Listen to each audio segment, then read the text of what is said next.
Philadelphia. The Philadelphia airport terminal was lined with Eagles fans as first-round pick Andre Dillard touched down Friday.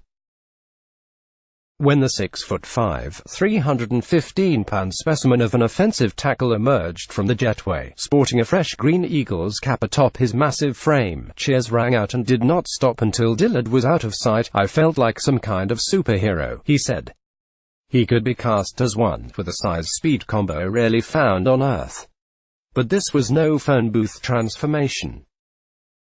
It took a seismic shift over time, and a lot of late-night snacking, for Dillard to turn from a self-described wuss into an elite NFL prospect. 2019 NFL Draft: What you need to know from Round 1. Washington State coach Mike Leach took a chance on the local product, thinking, "Let's see if we can put some meat on this skinny kid," as Dillard put it.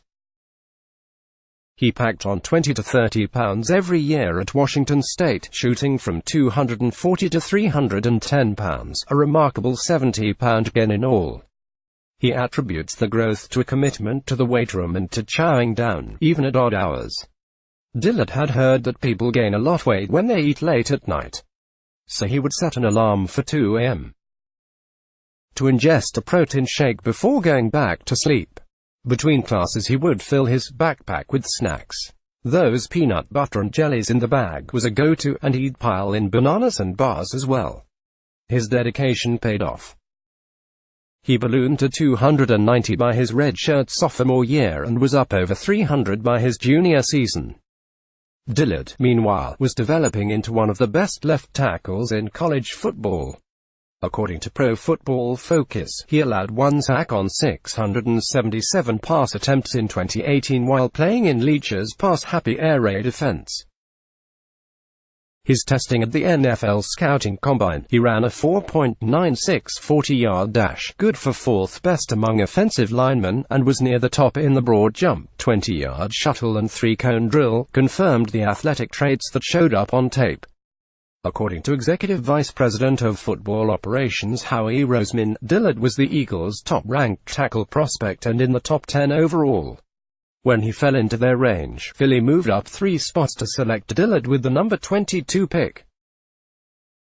He is now the heir apparent to future Hall of Famer Jason Peters at left tackle. He's got great feet. Really smooth pass protector, long arms, big hands, great character, Roseman said. You can see a lot of things that we do offensively in his game. At the same time, he's also got room to grow. He hasn't hit his ceiling. Football didn't come naturally to Dillard, even though his dad, Mitch, is a former offensive lineman who played for Washington State in the 1980s. He gravitated more toward basketball and didn't start playing football until the 8th grade. Far behind his peers who had been playing the sport much longer, and put off by coaches whom he described as the counterproductive, trying to bring you down type, he often contemplated quitting.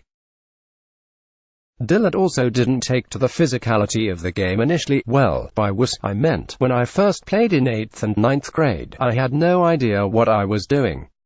I had never hit a person before, so I was unsure if that was okay, and it's like, yeah, you have a helmet on," he said.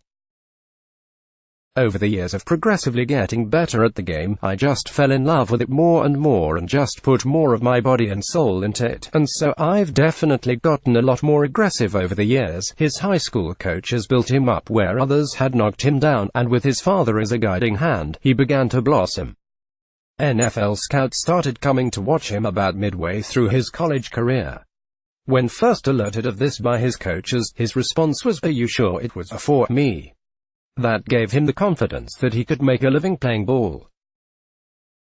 Eagles Vice President of Player Personnel Joe Douglas pointed to Dillard's foot quickness, his lower body flex, his ability to redirect, as attributes that drew Philly to him. Coach Doug Peterson called him a special player. Given that he wasn't asked to run block much in college, there are questions about how well he will be able to do that in the pros. And because he's more of a technician than a mauler, there's a school of thought that Dillard is not mean enough in this respect. Dillard assured, he does have the superhero-like transformation skills. "It's just a switch," he said. "Like, people will think I'm not capable of being a mean guy on the field because I'm nice right now, but there's that switch and you've got to know when to be mean and when to be nice."